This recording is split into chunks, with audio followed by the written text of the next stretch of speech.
Yo, what's going on, everyone? It's your boy. It's not your boy. Season 13 of SpongeBob just finished, so I kind of wanted to give a small review of the season and my experience, as now I caught up this year as I was watching season 7 through 13 the whole time. So why not review the latest season? If you haven't seen my reactions to the later episodes, there'll be somewhere here. So season 13 starts off flat and underdeveloped.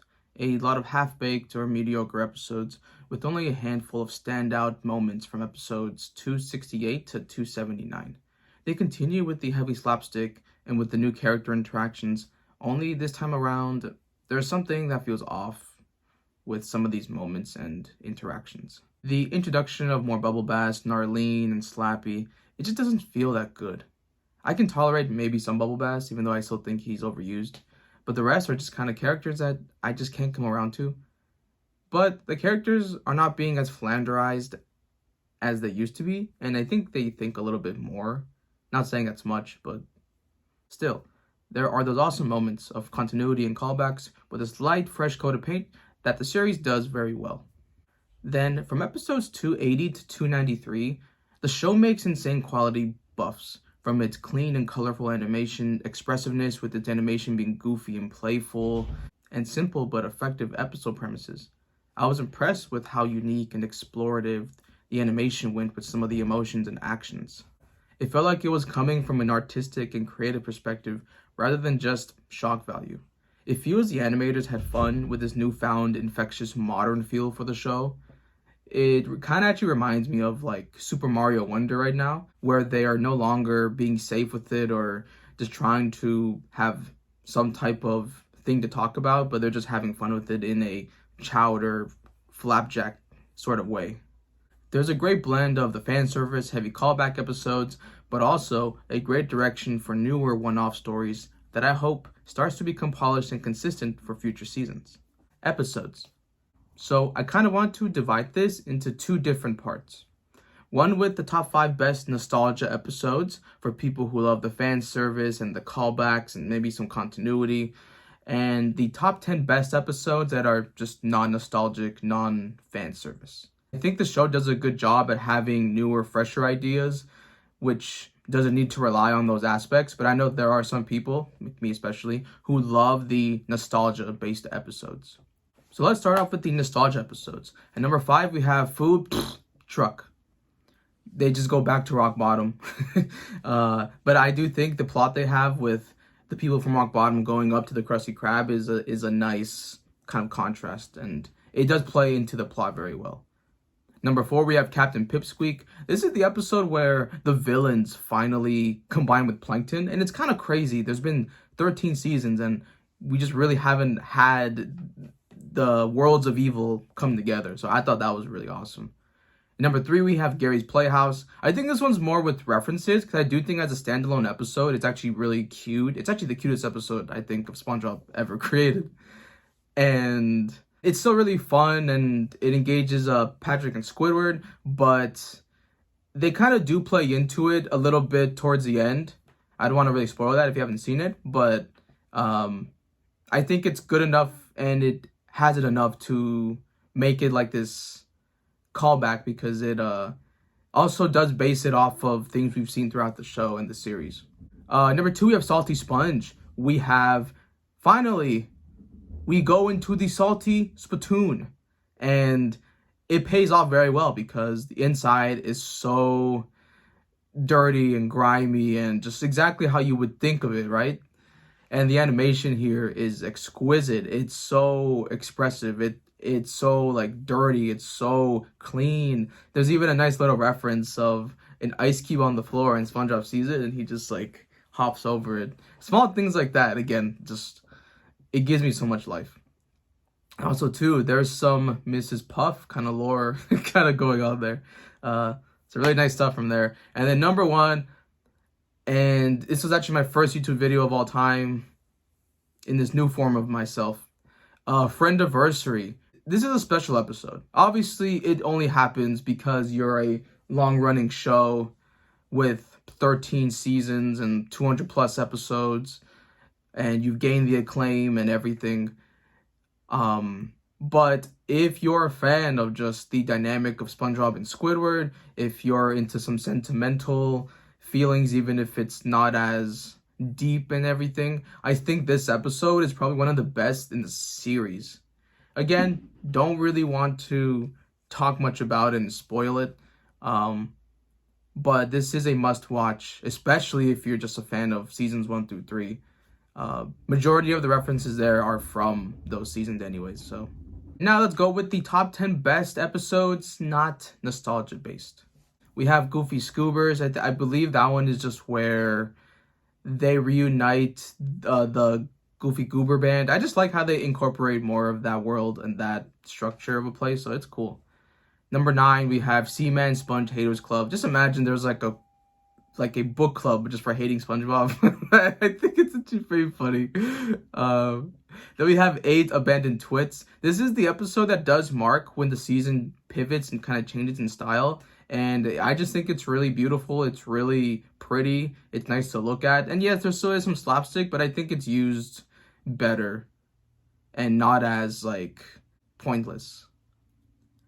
At number 7, we have The Flower Plot. I thought this was a cool one because it involved some romance, and there's really a big lack of that in the series. And plus, it also kind of puts Plankton in his usual mindset of, oh, I need to steal the formula. But it does it in a very fun and creative way. Number 6, we have Dopey Dick. In this one, they just do their casual thing of doing like a parody of something iconic. And yeah, it's just Moby Dick, but I just love the more serious tone. The episode's actually 14 minutes long, so it's actually 2 or 3 minutes longer than the original runtime. Like, nice tones, Squidward's in a different light, SpongeBob's really badass too. And just like this whole, like, there's this jellyfish. I don't know, I think they really play into the story and that world very well, while still trying to incorporate the key characters. And also, again, just putting them in new light. We have number 5, Spatula of the Heavens.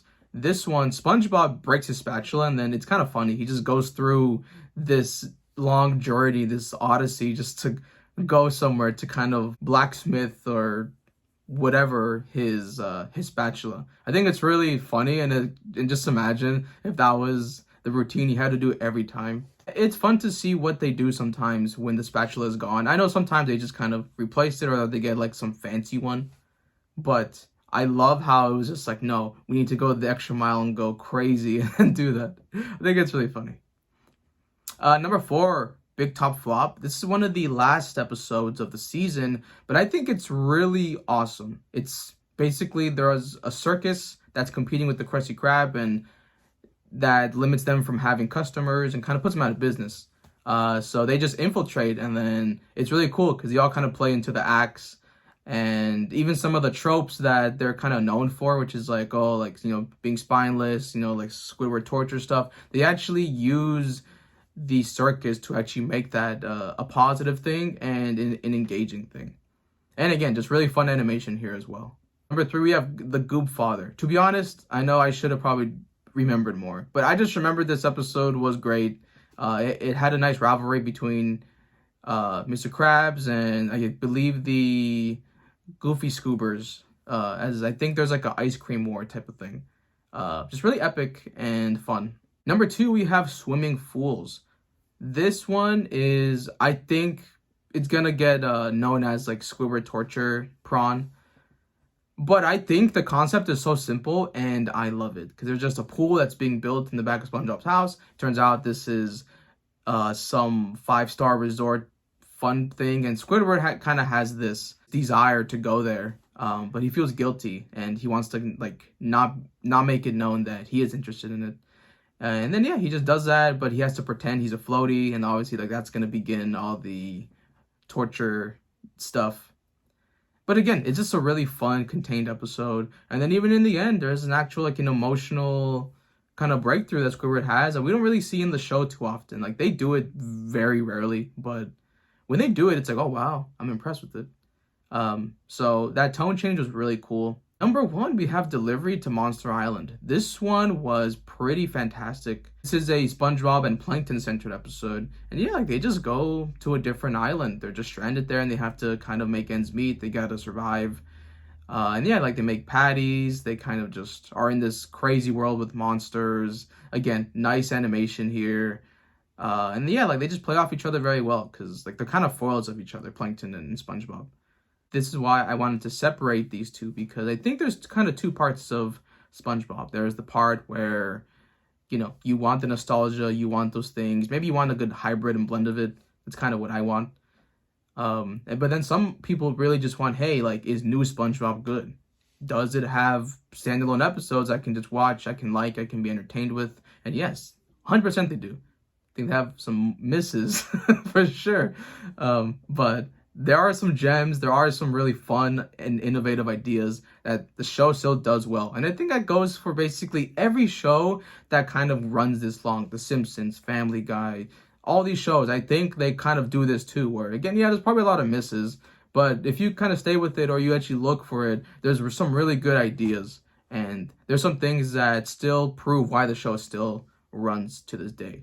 Overall, season 13 starts off trying to find its identity as it struggles to land on good episodes and cohesion between new character interactions. We get a couple solid episodes, but we don't see the metamorphosis of the season until after the Title Zone special, where the episode direction, storyboarding, and more wonderful animation comes into full effect. Had they made this section to its own season, it would have been the best SpongeBob season since season 10 or 11, and even since season 4, as this season contains some of the best fan payoffs and innovative ideas from the series. I'm giving season 13 a 7 to a 6.8 out of 10. So that's going to be it for me. If you guys want more SpongeBob content, let me know. That might motivate me to do more. If not, you'll probably see a lot more reactions of season 14. And also right now, I am doing my Adventure Time reaction. So if you want to see that anywhere, it'll be somewhere here probably. I'll see you when I see you.